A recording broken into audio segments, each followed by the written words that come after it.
Hi, and thanks for playing. I'm going to walk you through the game mechanics, and then we will play through a turn so you can get a feel for how the game is played. Let's start by reviewing the regions on the map. Each one of these boxes represents a different region, and you can see the name of the region at the top. Right next to the name is the victory point value of that region. You win that victory point if you control that region. You control the regions in blue, your opponent controls the regions in orange. The gray regions are neutral. The strength of each side is recorded in the black box. Your strength is on the left, the computer's strength is on the right, and that strength corresponds to the units in the region. So right now we're in Germany, and these units are in the German region.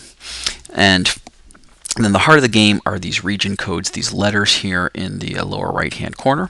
So this region, Baltics, it has an R region code that stands for ethnic Russian population, and then also a W region code which stands for weak democracy. This means that there are a lot of Russians living in the Baltics, and it also means that this is a region that has not been a democracy for very long and under the wrong circumstances could slide back into authoritarianism. Now, the units are pretty straightforward. There are 3 units that actually do things in the game. Basically, they're able to move and they're able to play cards. And they've got movement values here. They can each move 8 regions per turn. And they also have different colors, and these correspond to the regions that they can move into. So the operative unit, it's basically a spy. It can move anywhere on the board effectively. It has no color code to its regions, so it can move into the regions you control, into neutral regions, or into regions controlled by your opponent. The Special Forces unit has a red region code. It can only move into units that you control or into neutral units that are controlled by neither side. And then finally you have the Government unit, and that's got the blue color code. And the Government unit can only move into regions that you control, regions that have that are colored blue. So the first step is to actually move a unit. So we're going to move the Special Forces unit. We're going to move that to Eastern Ukraine. So when you hit the move button, the regions that are available to that unit appear with the electric blue border. So let's go ahead and let's hit the Eastern Ukraine. Okay. And now if we go to the Eastern Ukraine, we can see we've actually moved that unit there. So we're done moving. Let's hit the end phase button. Alright, now that we've hit the end phase button, it's time to draw some cards.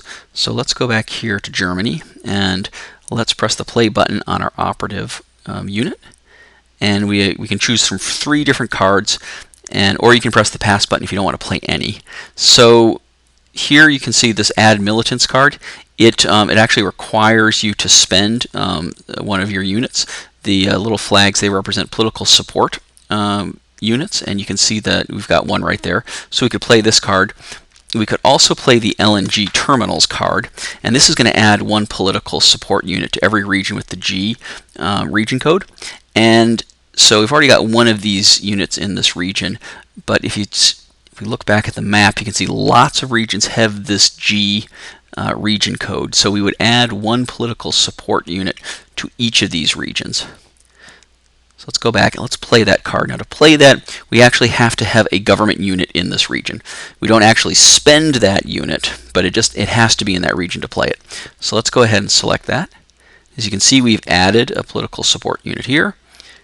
There's 1 in Central Europe now. In Poland, Western Ukraine. Okay, so let's now go to the Eastern Ukraine, and I'm going to show you how you take control of a region. Taking control of a region is very important because it allows you to then earn that region's victory points at the end of the game. So let's press the play button, and you can see we've got a take control card. It's going to cost us 4 political support units to play this card, but we actually have 4 in this region, so we can afford to do that. So let's definitely play this card.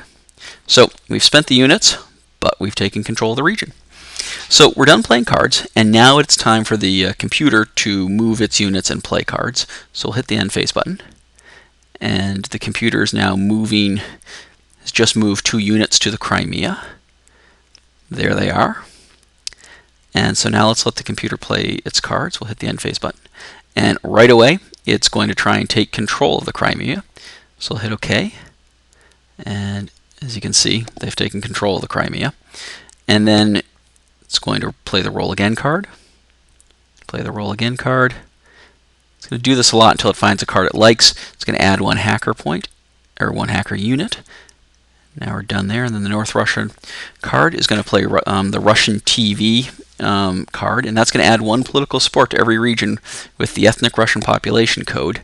So if we go back here, as you can see there are a lot of these R region code regions, and they've added a substantial number of political support points there.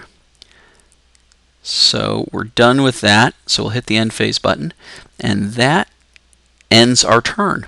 So you'll play about 20 of these turns, and then at the end of the game, you'll count up the number of victory points that you've earned based on the number of regions you've controlled, and you'll see if you've won. So thank you for playing.